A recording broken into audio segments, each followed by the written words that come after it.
Hello दोस्तों, नमस्कार।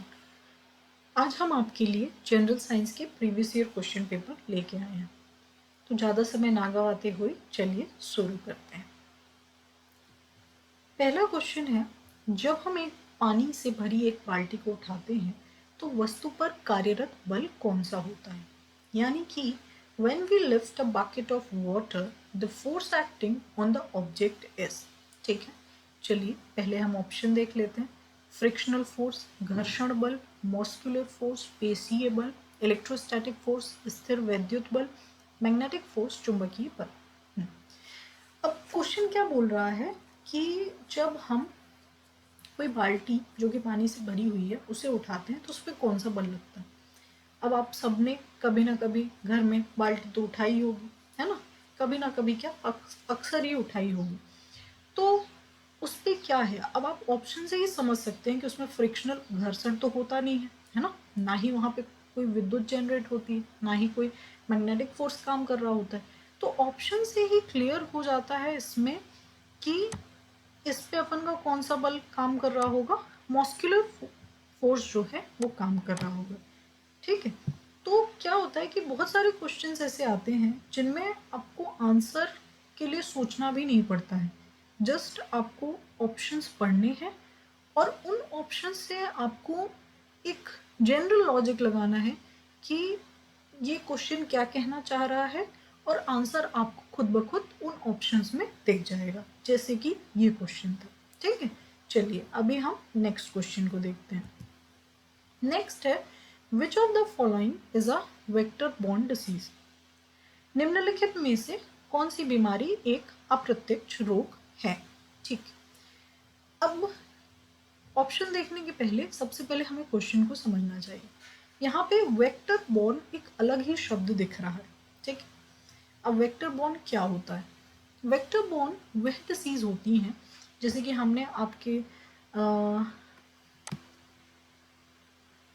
समझने के लिए यहाँ पे अलग से लिख भी रखा है कि vector borne disease are infections caused by the bite of infected arthropods. ठीक, तो वेक्टर बॉर्न डिसीज वो डिसीज होती हैं जो कि आपको और इन्फेक्टेड ऑर्थोपोड्स के काटने से होती हैं। ठीक, ऑर्थोपोड्स सरल भाषा में समझे तो जैसे कि मॉस्किटो यानी कि मच्छर हो गए, बीज हो गए, है ना, आपकी फ्लाई और कॉकरोच, प्रॉन, क्रैब, ये सब जो हैं ऑर्थोपोड्स के एग्जाम्पल हैं। ठीक है, और ये सब एनिमल किंगडम के अंडर फाइलम ऑर्थोपोड्स में आते हैं। ठीक है, अब यहाँ पे ये तो क्लियर हो गया कि वेक्टर बॉर्न डिसीज कौन सी हैं, कि वेक्टर बॉर्न डिसीज वो डिसीजेस हैं जो कि ऑर्थोपोड्स के काटने से होती हैं। ठीक है, अब यहाँ पे हम क्या देखते हैं, ऑप्शंस देखते हैं। ठीक है, पहला क्या है, कॉलेरा। अब कॉलेरा अपन सबको पता है कि कॉलेरा में क्या होता है, वॉमिटिंग होती है, कंटिन्यूस लूज मोशंस होते हैं। ठीक है, तो कॉलेरा अपन का बैक्टीरिया की वजह से होता है। ठीक है, वहीं पे अब अपन एड्स देखते हैं। ठीक है, एड्स क्या है, एड्स एक वायरल डिसीज है। ठीक है, HIV human immune deficiency virus के थ्रू होती है। ठीक है, जो कि हमारी इम्यूनिटी को अफेक्ट करती है। ठीक है, और एड्स का फुल फॉर्म होता है एक्वायर्ड इम्यून डेफिशिएंसी सिंड्रोम। ठीक है, नेक्स्ट ऑप्शन मलेरिया। ठीक है, मलेरिया आप सबको पता है कि मच्छर के काटने से होता है। अब यहाँ पे अभी हमने डेफिनेशन देखी कि वेक्टर बॉर्न डिसीज कौन सी होती है, वो जो कि ऑर्थोपोड्स के काटने से होती है। ठीक है, तो यहाँ से क्लियरली हमें ये समझ आ गया कि इसका आंसर मलेरिया होना चाहिए। ठीक है, अब हम नेक्स्ट ऑप्शन भी देख लेते हैं, क्या पता वो भी वन ऑफ द ऑर्थोपोड हो। ठीक है, अब नेक्स्ट ऑप्शन क्या है, ट्यूबरकुलोसिस। ट्यूबरकुलोसिस हमें पता है टीवी जो कि लंग्स को इफेक्ट करती है ना, माइकोबैक्टीरियम ट्यूबरकुलोसिस के थ्रू होती है, जो कि एक क्या है, बैक्टीरिया है। ठीक है, तो ये क्लियर हो गया कि ट्यूबरकुलोसिस भी वेक्टर बॉर्न डिसीज नहीं है। तो बचा कौन सा, मलेरिया। ठीक है, तो right answer is malaria. Next है, निम्नलिखित में से किन संरचनाओं के पास अगली पीढ़ी के लिए जानकारियां हैं? Which of the following structures has the information for the next generation? Option है DNA, RNA, protein and nucleus. ठीक है, तो इसका आंसर है अपना डीएनए। डीएनए का फुल फॉर्म होता है डाईऑक्सी राइबोन्यूक्लिक एसिड। ठीक है, डीएनए कहाँ पाया जाता है? हमारा जो न्यूक्लियस होता है, यानी कि सेल का जो न्यूक्लियस होता है, उसके दो पार्ट्स होते हैं। एक अपना न्यूक्लियोलस होता है और एक क्रोमेटिन होता है। ठीक है, अब न्यूक्लियोलस जो है वो आपका बना हुआ होता है प्रोटीन और आरएनए से। ठीक है, और जो डीएनए है, क्रोमेटिन है, वो अपना डीएनए से मिलकर के बना होता है।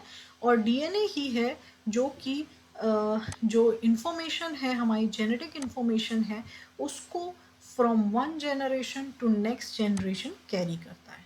ठीक है, so the correct answer will be DNA. ठीक है, नेक्स्ट है the strong and non flexible connective tissue. ठीक है, यानी कि मजबूत और गैर लचीला संयोजी ऊतक है। ठीक है, अब यहाँ पे अपन ऑप्शंस देखते हैं। ठीक है, क्वेश्चन क्या बोल रहा है कि भैया कनेक्टिव टिश्यू जो कि स्ट्रॉन्ग और क्या हो, नॉन फ्लेक्सिबल हो, यानी कि लचीला ना हो। अब यहाँ पे अपन चार ऑप्शंस जैसे अपन देख रहे हैं, कौन कौन से ऑप्शंस है अपने पास? अपने पास है टेंडन, कार्टिलेज हो गया, बोन हो गया, लिगामेंट हो गया। ओ, यहाँ पे बोन है ना। अब बोन यूजुअली अगर आपने पढ़ा भी नहीं है फिर भी आप क्लिक कर जाओगे इस क्वेश्चन को, क्योंकि बोन बोन अपन को पता है कि हड्डी है, स्ट्रॉन्ग होती है, फ्लेक्सिबल नहीं होती है, क्योंकि जहाँ पे भी ज़रा सा भी अगर आपने ज़्यादा उसको उसके साथ छेड़खानी की तो फिर फ्रैक्चर हो जाना है ना। तो आप इसे लगा के आओगे। करेक्ट आंसर भी यही है, बोनी है। अब बाकी जो ऑप्शंस हैं उनके बारे में भी अपन जान लेते हैं। जैसे टेंडन क्या करता है अपना, बोन्स को मसल से कनेक्ट करता है।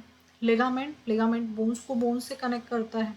ठीक है, ये अपना बोन्स को बोन्स से कनेक्ट करता है। ठीक है, और टेंडन क्या करता है, ये अपना बोन्स को मसल से कनेक्ट करता है। ठीक है, अब कार्टिलेज क्या हो गया? कार्टिलेज भी बोन्स की तरह ही होता है, लेकिन ये बोन्स के कंपैरिजन में सॉफ्ट होता है। ये दो बोन्स के जॉइंट में पाया जाता है। ठीक है, चलिए नेक्स्ट है dash is an unwanted plant in a cultivated field which competes with the main crop for nutrients, shelter and sunlight. Dash एक खेती योग्य क्षेत्र में अवांछित पौधा है। यह पोषक तत्वों, आश्रय और सूरज की रोशनी के लिए मुख्य फसल के साथ प्रतिस्पर्धा करता है। ठीक है, क्वेश्चन समझते हैं। क्वेश्चन क्या कहना चाह रहा है कि एक पौधा है जो कि अनवांटेड है। ठीक है, उससे हम नहीं चाह रहे हैं। वो क्या करता है कि जो भी अपन की मुख्य फसल लगी होती है उसके साथ में वो कंपटीशन करता है। और जो भी जैसे अब प्लांट्स को क्या चाहिए, सनलाइट चाहिए, है ना, जो भी न्यूट्रिएंट्स चाहिए, तो वो क्या करता है कि उन न्यूट्रिएंट्स को लेने की कोशिश करता है, जिसकी वजह से होता क्या है कि हमारा प्लांट जो है वो प्रॉपर ग्रो नहीं करता है, सफ़र करता है। ठीक है, तो अपन को बताना है कि आखिर हम ऐसे पौधे को किस नाम से जानते हैं। ठीक, अब बात चल रही है पौधे की, अपन ऑप्शंस देखते हैं। तो यहाँ पे दो ऑप्शंस आप देखो, मैदानी कीट, फील्ड पेस्ट, है ना। अच्छा, काफ़ी बार क्या होता है कि जैसे इंग्लिश वाले जो स्टूडेंट्स हैं वो क्या किया करें कि काफ़ी बार क्या होता है कि क्वेश्चंस जैसे आप ऑप्शंस देखो तो कुछ ऑप्शंस आप हिंदी में भी पढ़ लिया करो। तो होता क्या है कि काफ़ी कुछ ऑप्शंस जो हिंदी में दिए होते हैं वो नाम से क्लियर हो जाते हैं कि ये तो होंगे ही या फिर ये नहीं होंगे। जैसे यहाँ पे देखो आप, फील्ड पेस्ट भले आपको नहीं समझ आए, लेकिन यहाँ मैदानी कीट ये समझ में आ रहा है कि कीट यानी कि कीड़ा। ठीक है, यहाँ पे भंडारण कीट ये भी समझ में आ रहा है।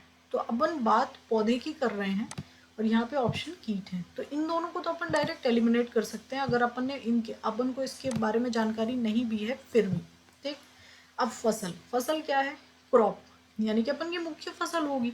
ये भी ऑप्शन नहीं है, क्लियर कट कुछ दे नहीं रहा है। ठीक है, बचा कौन सा, वीट, मतलब आंसर क्या है, वीट ही होना चाहिए। ठीक, अब इसके बारे में जानकारी। अब देखिए क्या होता है, वीड वही पौधे होते हैं अनवांटेड जो कि हमारे मुख्य फसल को इफेक्ट करते हैं, ठीक है। और इनको नष्ट करने के लिए हम हर्बिसाइड्स का इस्तेमाल करते हैं, ठीक है। अगर हमारे पौधों में फंगस लगा होता है तो फंगीसाइड्स का इस्तेमाल करते हैं। अगर पेस्ट होते हैं, ये पेस्ट कीड़े होते हैं अनवांटेड इंसेक्ट, तो इंसेक्टिसाइड का इस्तेमाल करते हैं, ठीक है। और अगर रोडेंट्स होते हैं चूहे वगैरह जो कि अपने अनाज को खा लेते हैं, ठीक है। तो उनको उनके लिए हम रोडेंटिसाइड्स का इस्तेमाल करते हैं और इन्हें कलेक्टिवली हम पेस्टिसाइड कहते हैं, ठीक है। क्या बोलते हैं हम उन्हें हम पेस्टिसाइड्स बोलते हैं, ठीक है। चलिए नेक्स्ट है अपना कि calculate the number of atoms in 16 gram of helium, ठीक है।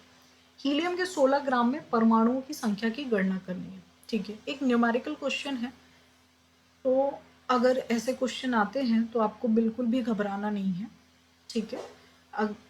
आपको एक बार देखना है, हो पा रहा है तो ठीक है, फिर आपको नेक्स्ट क्वेश्चन में मूव करना है, ठीक है।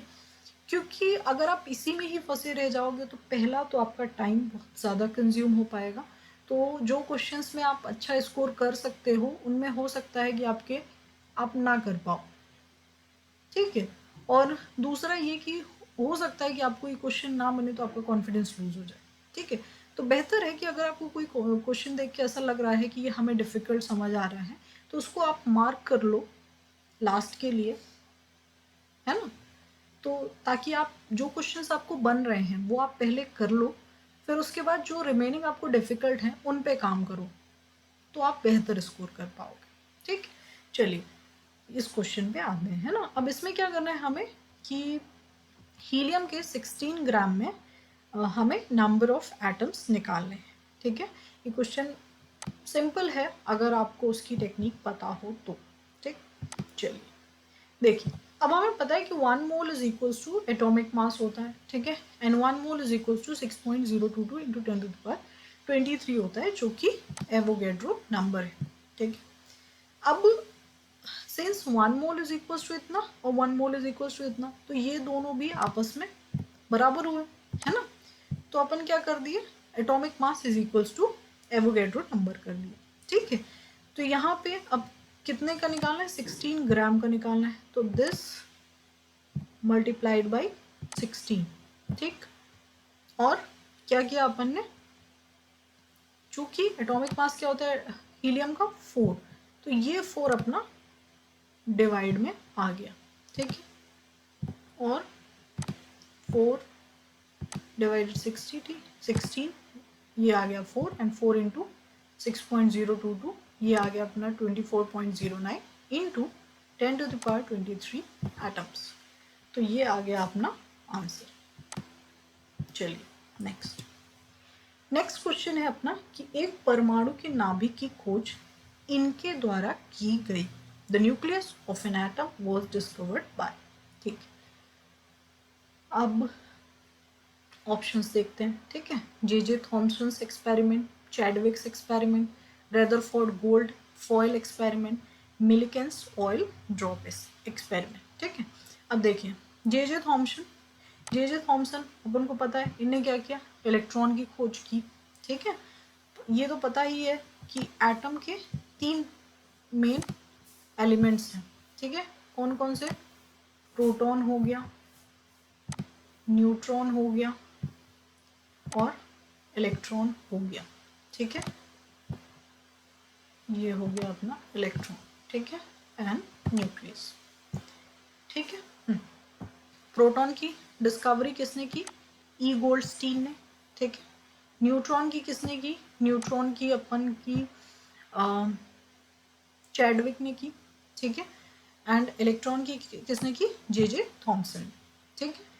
तो ये अपने ऑप्शन से कैंसिल हो गए, ही ऑल्सो, ठीक है। अब आते हैं अपने रेदरफोर्ड, ठीक है। Correct answer is Rutherford gold foil experiment. इनने क्या किया था कि रेदरफोर्ड जी ने गोल्ड फॉयल ली थी और अल्फा पार्टिकल्स से बॉम्बार्डिंग करवाई।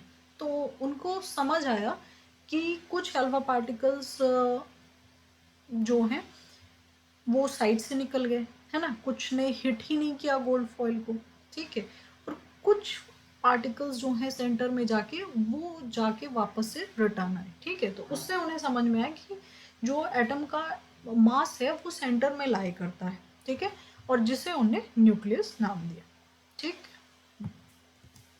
Next, the chemical formula of rust is, जंग का रासायनिक सूत्र क्या है, ठीक है।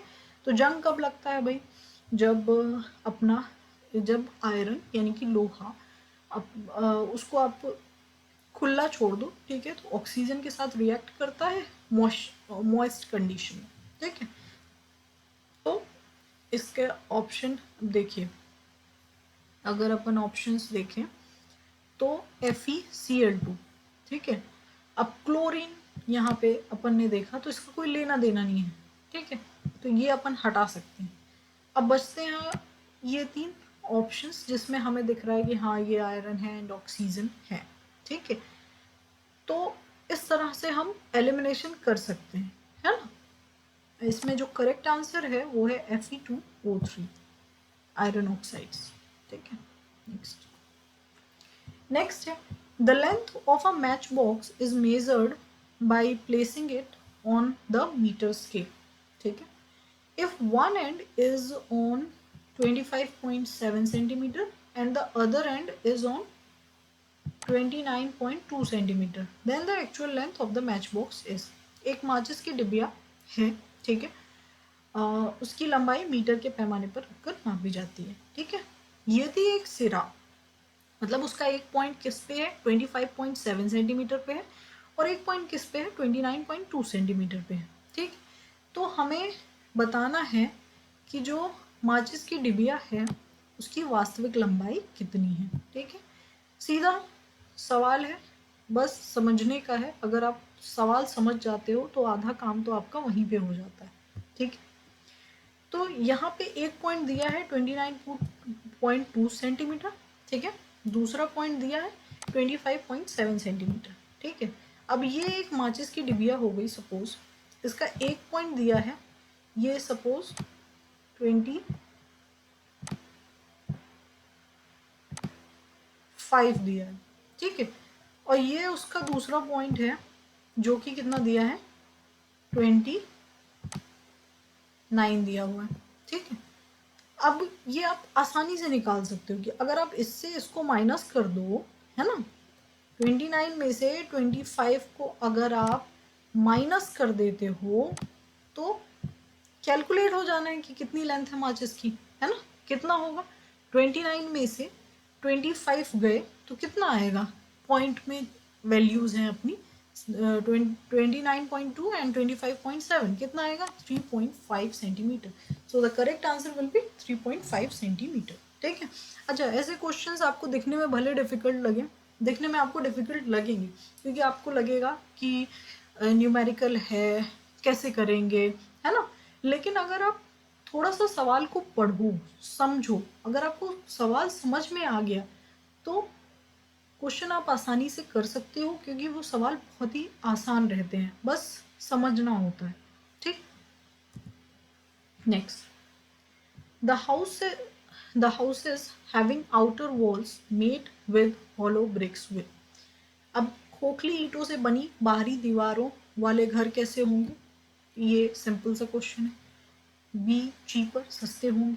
दूसरा, हवा को फांसते हैं और गर्मियों में कमरों को ठंडा रखते हैं, आसानी से विघटित हो जाएंगे, अधिक मजबूत होंगे। तो इसका आंसर होगा कि trap the air and keep the rooms cooler in summer, हवा को फांसते हैं और गर्मियों में कमरों को ठंडा रखते हैं, ठीक। नेक्स्ट क्वेश्चन है कि if an object is placed in front of a plane mirror at a distance of 10 centimeter from it, then the image formed will be, यदि एक वस्तु समतल दर्पण के सामने उससे 10 सेंटीमीटर की दूरी पर रखी जाती है तो निर्मित प्रतिबिंब होगा, ठीक है। क्या बोल रहा है, सबसे पहली बात इस क्वेश्चन में बात किसकी चल रही है, प्लेन मिरर की।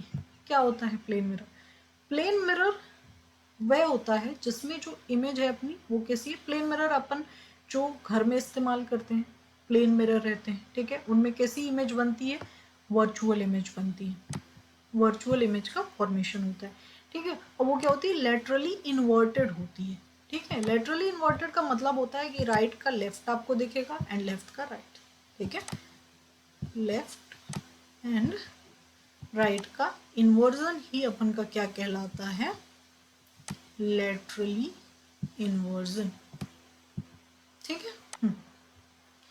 अब और क्या होता है इनमें, जो इमेज बनती है उसका साइज सेम ही रहता है, आपका ऑब्जेक्ट का साइज और इमेज का साइज सेम रहता है, ठीक है। अब इसमें क्या होता है कि अगर प्लेन मिरर में एक ऑब्जेक्ट रखा है सामने, ठीक है, तो वो जितनी दूरी पे वो ऑब्जेक्ट रखा है उतनी ही दूरी पे उसकी इमेज बनेगी पीछे, ठीक है।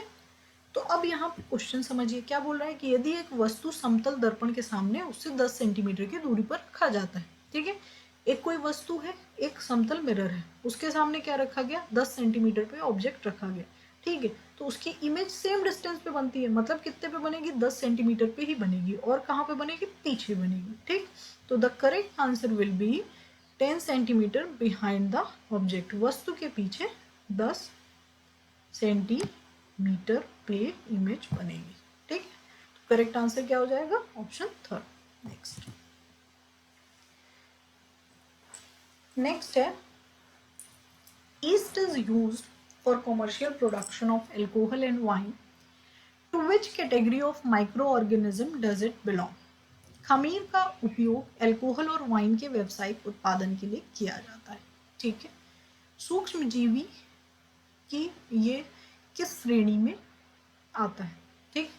ऑप्शन देखते हैं, फंगाई, बैक्टीरिया, प्रोटोजोआ, एल्गी, ठीक है। तो करेक्ट आंसर आपका कवक है, ठीक है, fungi.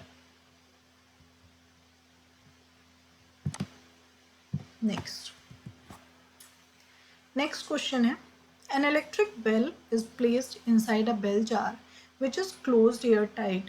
If the bell is ringing and the air is slowly removed with the help of a vacuum pump, then एक विद्युत घंटी को एक बार एक बेल जार के अंदर रखा गया जो हवा बंद है, ठीक है। एक इलेक्ट्रिक बेल है जिसे बेल जार के अंदर रखा गया है, उसके अंदर एयर पैक्ड है, ठीक है। यदि उस घंटी को अपन बजाते हैं और उसकी हवा को धीरे धीरे वैक्यूम से बाहर कर देते हैं, ठीक है, तो क्या होगी condition, the amplitude of vibration of the air column decrease, ठीक है। हवा स्तंभ के कंपन का आयाम घटता है, या फिर हवा स्तंभ के कंपन की संख्या घटती है, ठीक है, या फिर स्ट्राइकर के कंपन की संख्या घटती है, या फिर स्ट्राइकर के कंपन की संख्या बढ़ती है, ठीक है। तो यहाँ पे जो है एम्पलीट्यूड जो है वाइब्रेशन का वो कम होगा, ठीक है। So the correct answer will be option A. Next question है अपना, milk of magnesia is used as, ठीक है। मिल्क ऑफ मैग्नीशिया का उपयोग इस रूप में किया जाता है, ठीक है। मिल्क ऑफ मैग्नीशिया जो है वो अपना होता है एंटासिड, ठीक है। ऑप्शन अपना है एंटासिड, हाँ करेक्ट, इसका करेक्ट ऑप्शन होगा फोर्थ, एंटासिड, ठीक है। मिल्क ऑफ क्या होता है कि जब अपने स्टोमक में एसिडिटी ज़्यादा हो जाती है, ठीक है, तो उसको न्यूट्रलाइज करने के लिए अपन एंटासिड्स का इस्तेमाल करते हैं, ठीक है। तो मिल्क ऑफ मैग्नीशिया एक फेमस एंटासिड है जो कि काफ़ी बार एग्जाम्स में पूछा जाता है, ठीक है। इसका फॉर्मूला होता है मैग्नीशियम हाइड्रोक्साइड Mg OH का होल चॉइस, और कुछ और अपने होते हैं एंटासिड जैसे कि sodium hydrogen carbonate and aluminium hydroxide, ठीक है। तो milk of magnesia, magnesium hydroxide, aluminium hydroxide, sodium hydrogen carbonate, तो ये आपका